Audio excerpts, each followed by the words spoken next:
A human being being sliced into two. Can you imagine such a thing? Biafra is going to emerge as a nation. You know, despite the support of Britain, Russia, Egypt, and some other friends of Nigeria, we all will surely come out as a nation because we are fighting a just cause. Even a little child on the street will tell you this. We shall never go back to Nigeria again. God's grace will surely emerge as a nation. And so, as far as this war continues, we'll fight to the last man.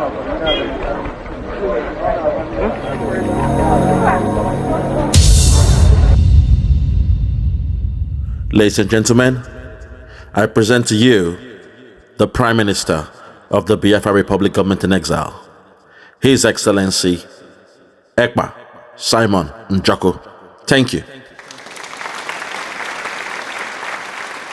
Thank you very much, Cabinet members that are here, the Liaison representatives from Europe, Asia, Africa.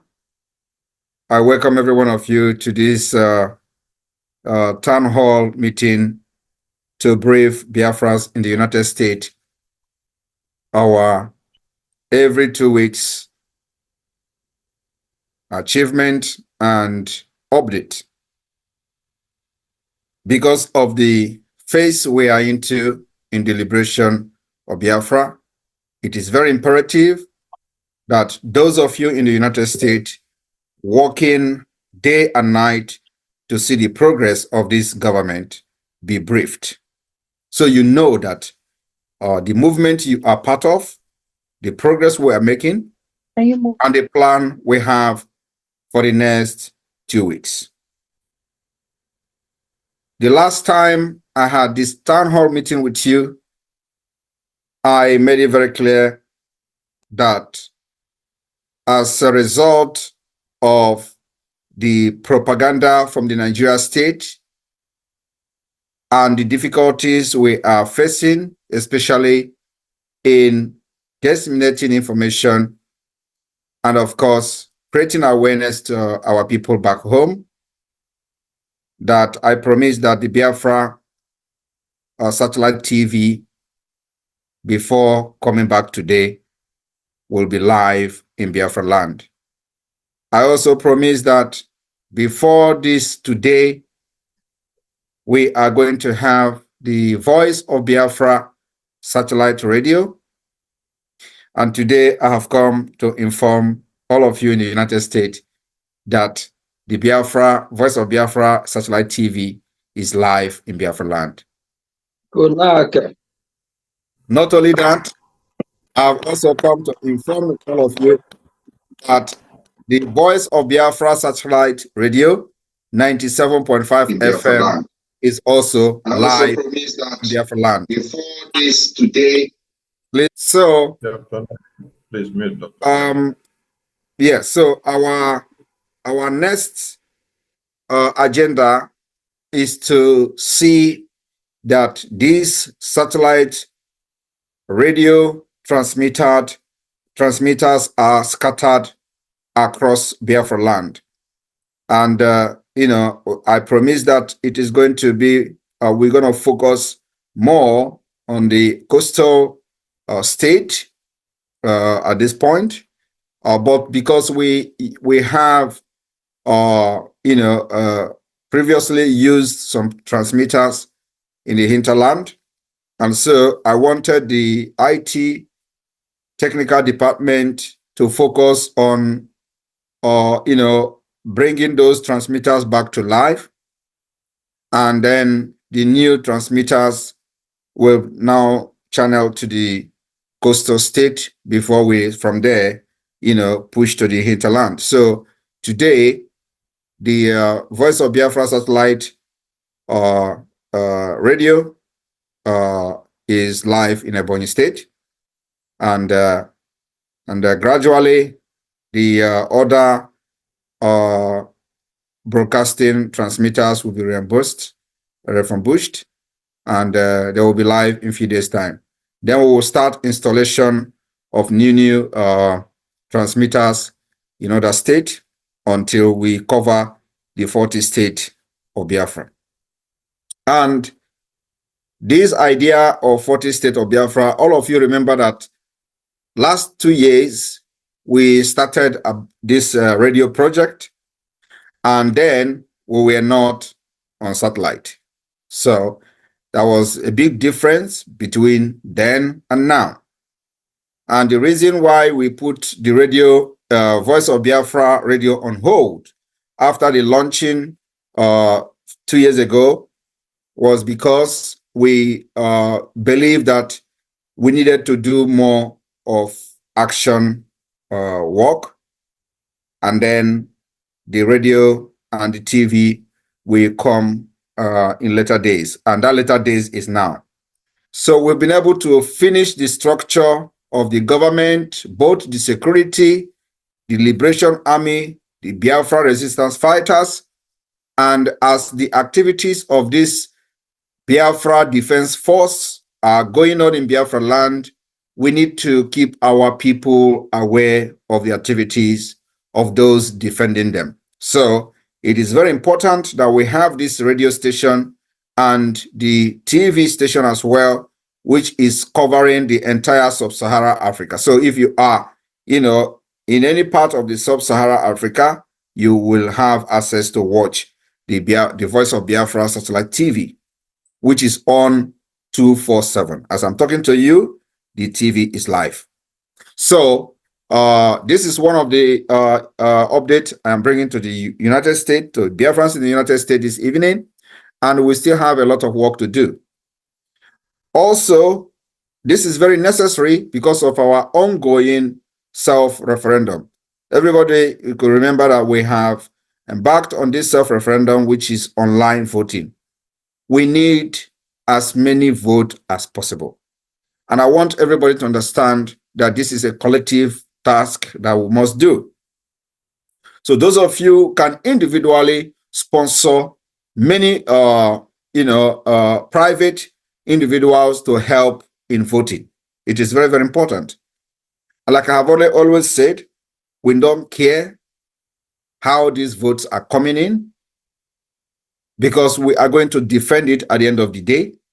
And in case anybody is concerned about the pattern and the way this vote is being carried out, then we'll be talking about how to conduct, a more, however they want it, referendum. But for now, it is in our power to decide as a government how this referendum is being conducted. It is in our power to decide that. And whoever that is not happy with the way we are conducting the referendum will also do us good to bring in the United Nations, and they will conduct it by themselves to their own satisfaction. But for us, we are very, very okay with the system and the pattern of this voting so far, and we are very, very happy with the result so far. So the first stage of the voting is going to end in May. When the first stage of the voting ends, we will now look at our progress, where we feel we need to do some amendment, and we are going to go to the second stage of voting. And I want everybody to understand that because of the disenfranchisement in the voting, because we are using electronic means, the outcome or the turnout of the voting may not be what we expect. So, but what we are looking at is to get the highest percentage from the 4 million people that voted during the last presidential election. That's our target. We are not targeting to get 20 million or 70 million or 80 million, because it is not going to be possible because of the disenfranchisement in this voting, the government threat, the fear factor, the conspiracy theory, that the criminals and the enemies of our freedom are putting out there, which we believe that the coming of the satellite radio will go a very long way in putting capability where capability is, especially in those rural areas where they have used lies and propaganda to deceive certain individuals. So we need those individuals to also cast their vote.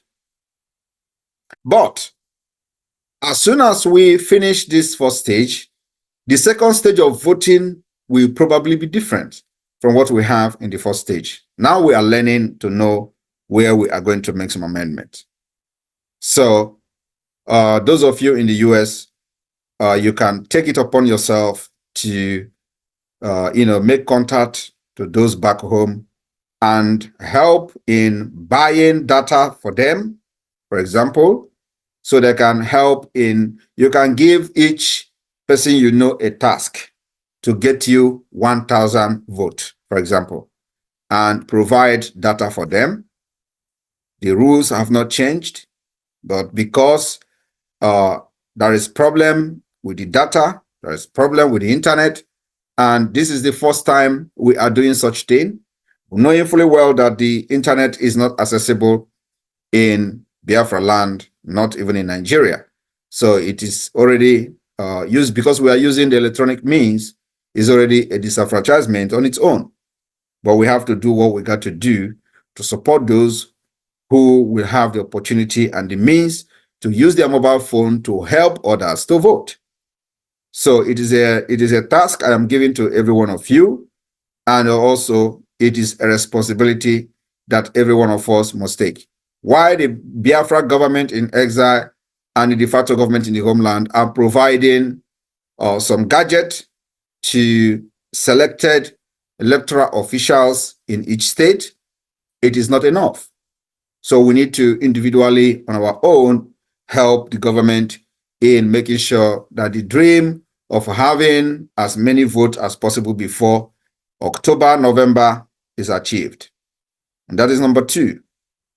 And then we go to the defense of the Biafra land.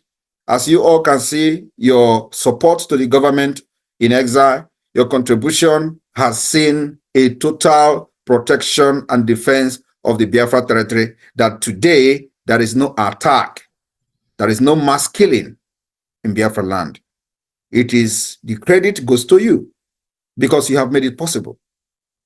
So the United States, Biafrans in the United States, I would like everyone to clap for yourself, because while other Nigerians are crying, indigenous people in Nigeria are crying, you are not crying. But remember, it has been taking a lot out of you. A lot of resources, a lot of time, a lot of sacrifice has made it possible that people in Biafra land today are bragging that nobody can come there and attack and go free. And we are just starting. We have invested in defense of Biafra, and we continue to invest. And I want every one of you to understand that when we are being faced with threat of extinction, it requires a lot of resources to make the enemy to understand that you can't come in and kill and go. And that particular message, I believe today, is very, very clear to the enemy that Biafra land is a no-go area. And that's why we are doing many things we are doing, which a lot of people will never understand. It is also the same way when every nation are displaying their military might, their military capability, their defense, capability, is sending message to the enemy that you cannot try us and we will deal with you.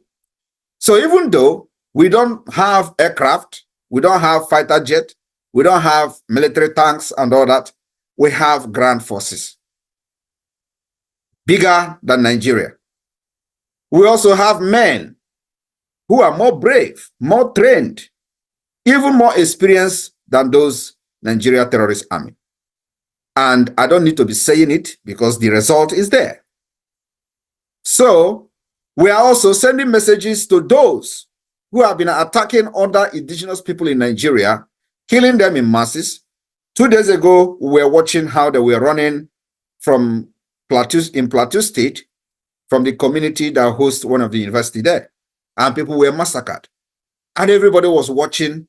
And what they do, and they have been doing for ages, is to video and be shouting and post it on social media. There is no help. Nobody comes to defend them. And don't forget that we, the Biafra people, were once there. We were once in their shoe. We were once seeing us being massacred, and we make videos and share. We were once being chased away from our own community and our own villages, only for us to share the video. We were once even advocating for people to always video and speak English, so that when we post it out there on social media, the world will know what is going on. We have advocated for that when we were like them. But today, we are no longer doing that. Today, when the criminals and the terrorists come to kill, we have what it takes to defend ourselves. And if they succeed in inflicting any pain to us, we are also in the position to share or not to share, because the capability to defend our land is there. And to those who have sabotaged the Biafra Defense Forces in their different villages, most of them have also paid the price of the sabotage. Because when the enemy come, before we will go there, they may have inflicted number of degrees of damages in their community. And so many of them have repented and have realized their mistake. So there is no sabotage.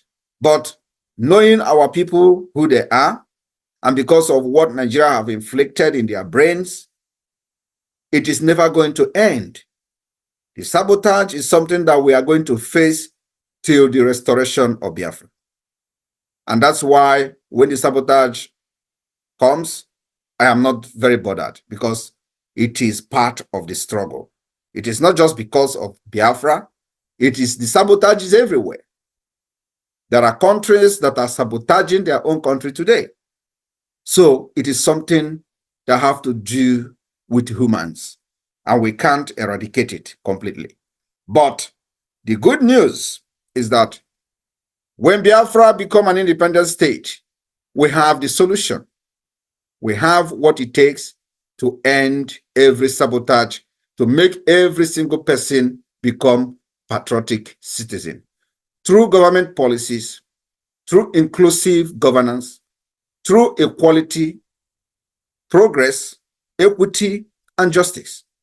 Nobody will have any reason to go against or feel neglected by the government, like what we see in Nigeria today. The neglect, the marginalization, the inequality is too much. And so last time I also promised the Biafrans in the United States that the Biafra government is moving to the AU, the African Unity or African Union, and we are approaching the Banjul Court. The Banjul Court, we are filing the application for reparation.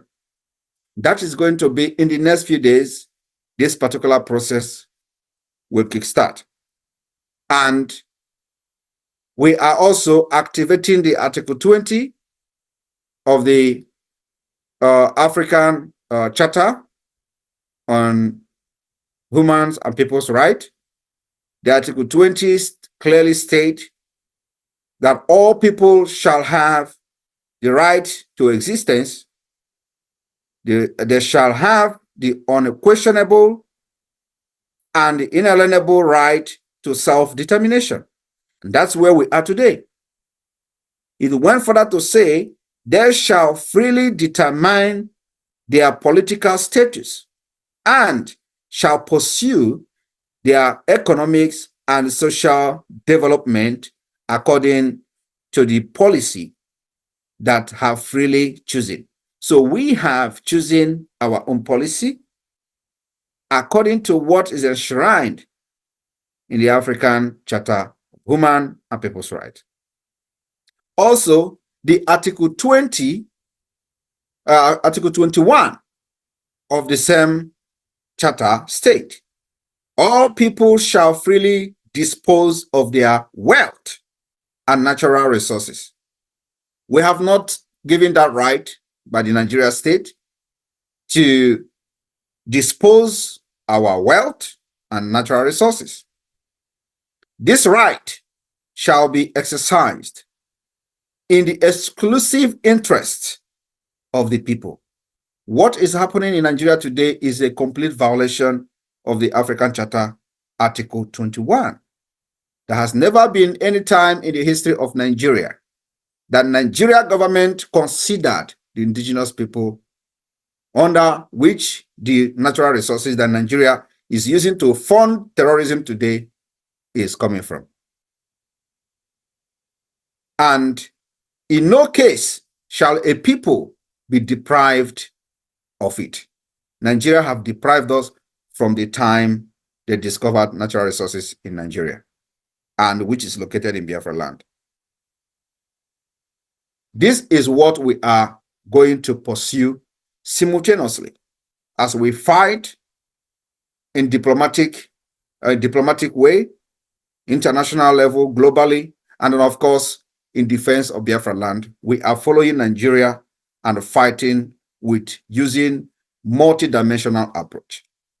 So those of you who are yet to purchase your ticket as a delegate to Finland, you have a limited time to do so, because the limited number of people will soon we will soon get to that limit.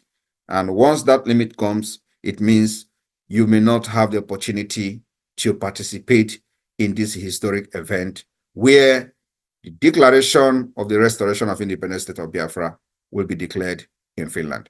So, people of Biafra in the United States, remember, to whom much is given, much is expected.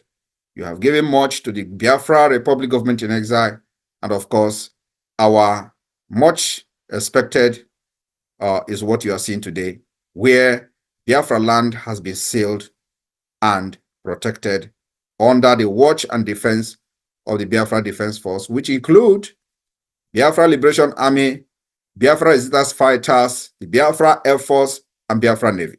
The Navy of Biafra is very active in Bakassi Peninsula. The reason for Bakassi Peninsula is because of the experience of the Biafra War. We know exactly what Nigeria did to us and Cameroon during the Biafra War. The blockade of Biafra were very effective. They used Bakassi Peninsula to enforce the blockade of Biafra. So when you are hearing that rocket that is moving, it is only in Bakassi that the Biafra Defense Forces have used rocket. And you know, some of them are wondering, is this really rocket or what is it? Yes, we are using rocket. Because when they come to kill, they also come with RPG, and we need to have more superior response. That's why the explosion is being heard in Bakassi and no other place at this point. So it is going to be continue like that. And of course, with the help of the alliance of Amazonia, we are making sure that this particular alliance is yielding the desired result. So the Biafran Navy will continue to use rocket to make sure we delegitimize Nigeria and weaken this particular area that were used for the blockade of Biafra. That's why what is happening there is that because a lot of you may have been asked the question, why is the rocket, why is the explosion in Bakassi and all that? We are making a very big statement in Bakassi to tell them this time around, there will be no blockade and it will never work. And that's why we are also investing on air defense. As I'm talking to you today, we can boast of air defense, anti-aircraft, many of them, and it will continue to come. So our investment on defense is increasing, and as it increases, it is also more responsibility as we need to feed those machines. So this evening, I am here again to brief you all with this little update. Of course, there are many updates that I may not even remember, which the cabinet may help me, but if we begin to tell you what we have done within these 2 weeks before that I came here, you will never believe it. But these are the most essential ones that I believe that I need to update all of you to know the progress we're making. And then in the next few weeks, I will come here to give you update on the Banjo court application, which I have just explained now. And before then, hopefully, that will be a very concrete update, and maybe you may have read about it even before coming on mainstream media. I welcome all of you. Thank you for your support.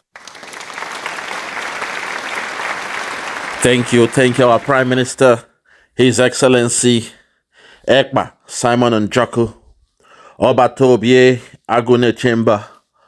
Our Prime Minister, you have spoken well. You have mentioned all the accolades, all the achievements that the Biafra Republic government in exile has achieved. In less than a year and a half, we have gone this far to make all these achievements. We thank you, we appreciate you, because we know it's not easy. Uneasy lies the head that wears the crown. But I am glad, you have been able to assemble a highly reputable government, men of steel and caliber, and a formidable team in the cabinet. Fellow Biafrans, we have heard all what our Prime Minister have said. I want to implore us to start looking forward. It is time to look ahead. And as the saying goes, with the mantra we've always held, all eyes on the rising sun. We must keep the focus on Biafra.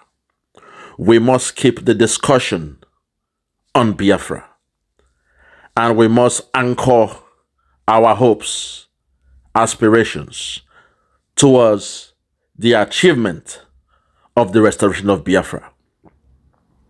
This brings to the theme of this discussion, which is the 2nd of December, being the day of our freedom. It is a D-Day, a day to remember, a day to work hard to make sure you are part of that number.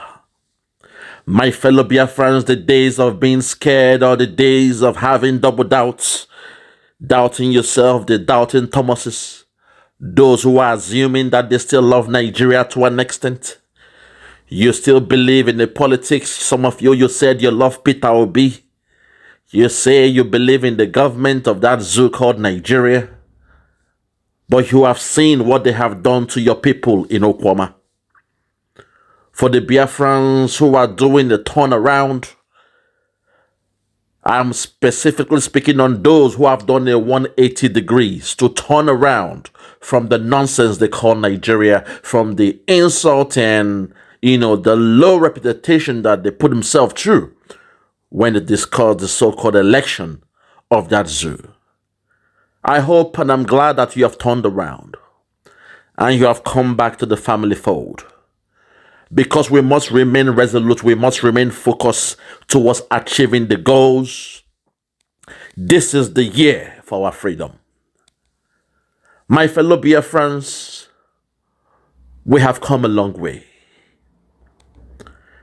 What beats my imagination is I wished that someone like Simon Ekpa was in this struggle, in this movement since 2012. Because when our leader, Oyendo Nnamdi Kanu, came up with the IPOB movement, those around him, those he trusted, those he gave some responsibilities, those he entrusted with key positions, these same people were the ones that failed him. It's very, very sad that our leader, when he told us to pray the book of Psalms, we were praying from the first chapter to the last chapter of Psalms. While he was praying to get us this Biafra, at the same time, the politicians in that zoo republic, they were able to collude with those they call the so-called DOS, the Department of States, those criminals that betrayed our leader. They colluded with them And the next thing we saw was our leader having his holiday in Kenya. It was cut short by the Fulani Caliphate sending men to Kenya to kidnap our leader. I can speak with authority that the day we saw the pictures of our leader, Mazen Nnamdi Kanu, in handcuffs, so many elders in the land of Biafra became sick. Some had heartache, and most of them, they gave up the ghost. It was a shock to many of us that those around our leader, those he has entrusted with key responsibilities, those he has given access to his private life, will be the same people to work with the caliphate. All in the guise of politics. For the love of money, you sold your leader, Mazen Nnamdi Kanu. Today, I am calling out on the DOS. I am calling out on the man they call Chinasa Nworu. Today, I want to speak to Chike Doziem with the advice I gave to him some few days ago. I want to let them to know that do not repeat the same mistake you made in June 2021. What you did to Mazen Nnamdi Kanu, I hope deep inside you will pray for forgiveness from God to forgive your sins. But I want to warn you all, those around the cipher of the DOS, what you did to Mazen Nnamdi Kanu will not be tolerated if you try the same nonsense with our Prime Minister, His Excellency Ekpa Simon Njoku. We have told you to carry on with what you are doing. Carry on with your IPOB Nigerian Limited. Carry on discussing election in Nigeria. Carry on discussing the need for people to come out and vote for politicians. Carry on and discussing your own so-called belief that the Biafra'S should go and exercise their activities or whatever in the census of that so-called Nigeria. Last time I heard, the DOS members, they were asking the Biafra'S to participate in the census coming up soon in that zoo republic. That tells you that these guys, they are working with the government of the zoo. They are working with the politicians of the zoo. And somehow they are trying to find out the number of Biafra'S in that Nigeria so that their politicians can use that as a figure to campaign in the next forthcoming election. They have their eyes on 2027. While we, the Biafra'S, we have our eyes on the 2nd of December, 2024. My fellow Biafra'S, today, I just want to implore you to please remain focused, remain resolute. As you see what is happening in that zoo republic, you can see the different ways things are being dealt with in that republic. You can see the biasness in the activities of the politicians, in the activities of the government, and now in the activities of their military parastatals. Just the other day, we saw the activities that happened in Niger State, where some military men and their captain, they met their Waterloo in Niger State. The same thing that happened in Okwama, as they claim. But in this case, it happened in Niger State. And as you know, the community where this happened, the people are still living safe. The community in Niger State where the killing of the soldiers happened just this week, they are still having a good time. sleeping on their bed. None of them were chased to the bushes and the outskirts of Niger State.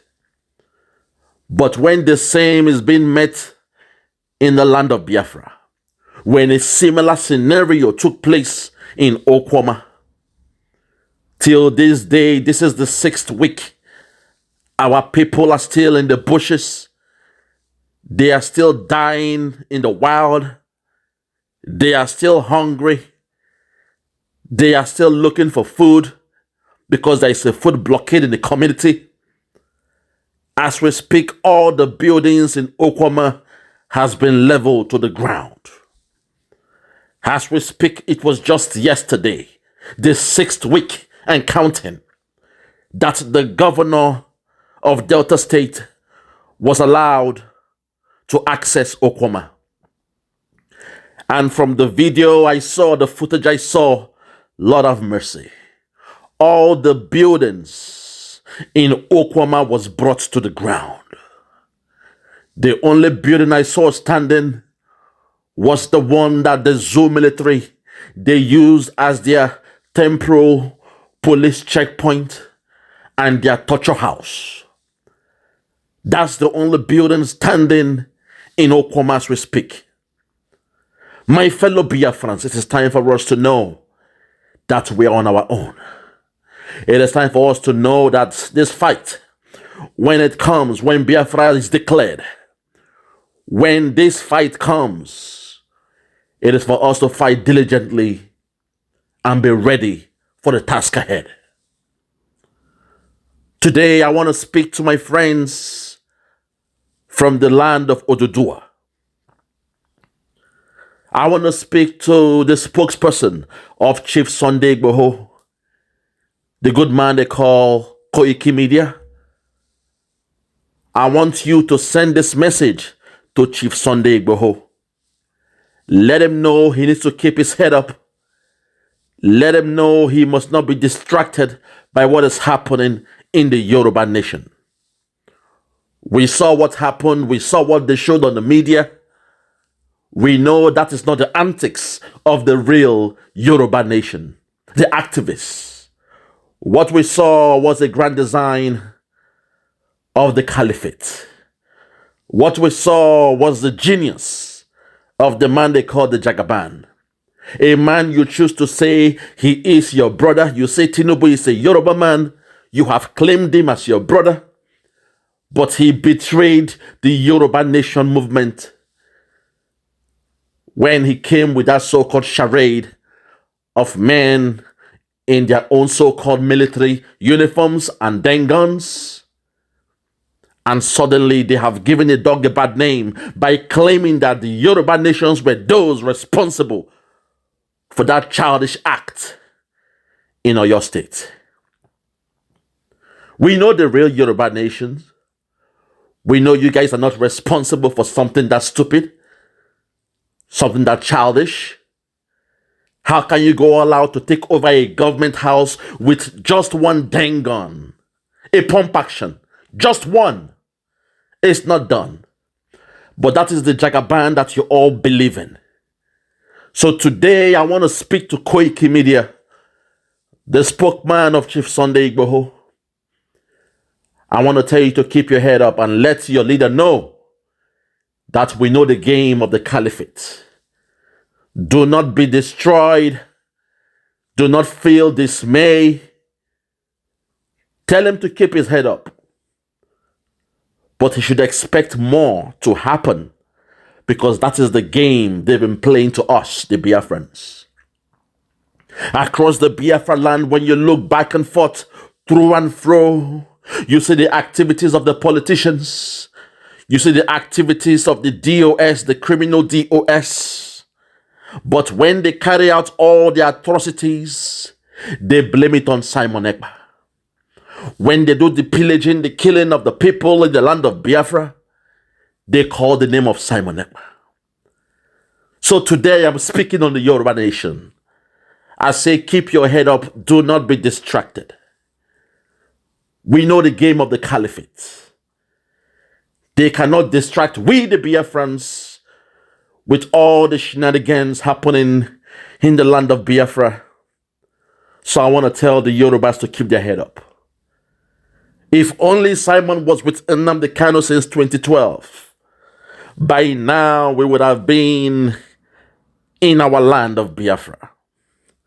If only Nnamdi Kanu had a man like Simon Ekpa next to his side since the year 2012, by now I would have been in my land, in my own country. I would have been rendering my services to my people in the land of Biafra. But as the saying goes, they say sometimes delay is not denial. God always has a way when it feels like there is no way. Because the enemy, they assume that when they kidnap Nnamdi Kanu, then Biafra is dead. They assume that only if they could go all out to entrap our leader, get him in a secret location, zero down on him, pay those around him to set him up. They assumed kidnapping Nnamdi Kanu was the end of Biafra. They said if they could get the leader of IPOB, it means Biafra is dead. But we thank God we had a man. Oh my God, we had a disciple, a man loved by his master. A man who told Nnamdi Kanu, I am here to serve you. At a time when our leader Nnamdi Kanu was crying to God in the private and in the public, begging God for 100 men because he said he was tired of broadcasting. It was time to go and liberate his people, and he begged God for 100 men. At the same vein, this man came, this man who said he was a disciple to Mazi Nnamdi Kanu.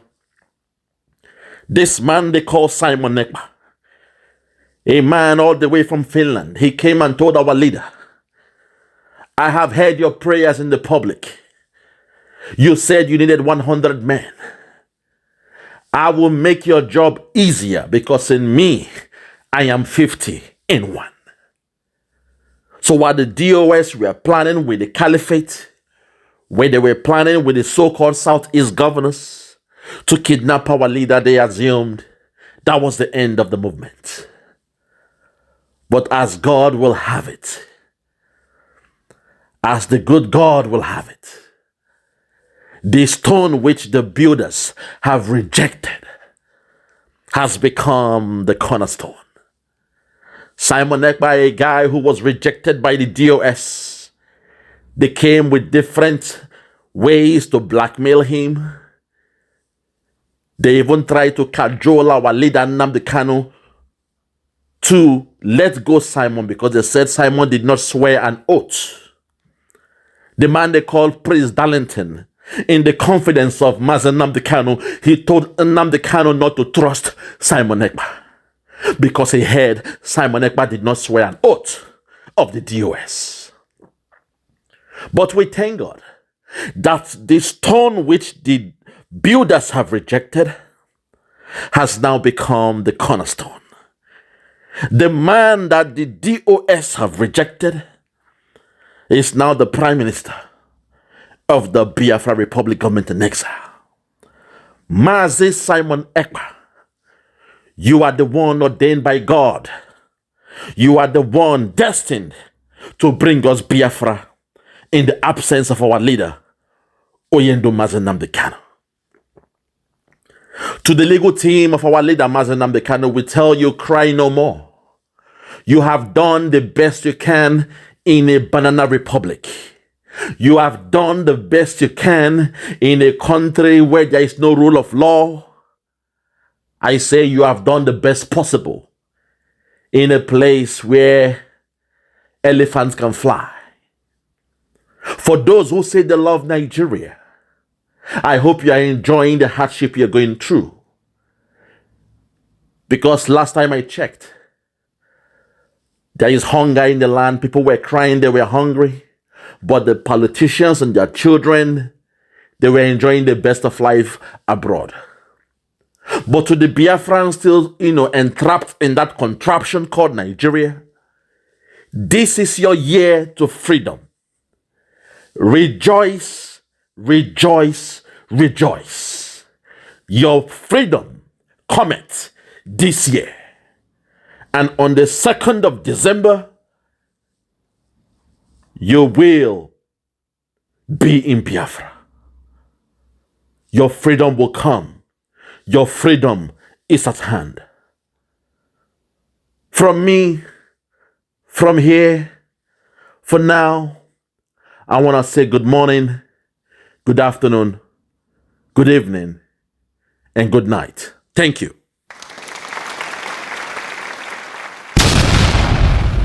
Yeah, check me out. Superstars Media. Lord Logan, Bloomington, Lord Logan, and it's Wild Flora Show. 1914 amalgamation is what we dying for. 3 nations to 1 nation, ever since annihilation. Nepotism is nonsense. You and you, clap your hands. Biafra gonna come, clap your hands. Biafra, Oduduwa, we're free now. Freedom is gonna come, we're free now. Yeah.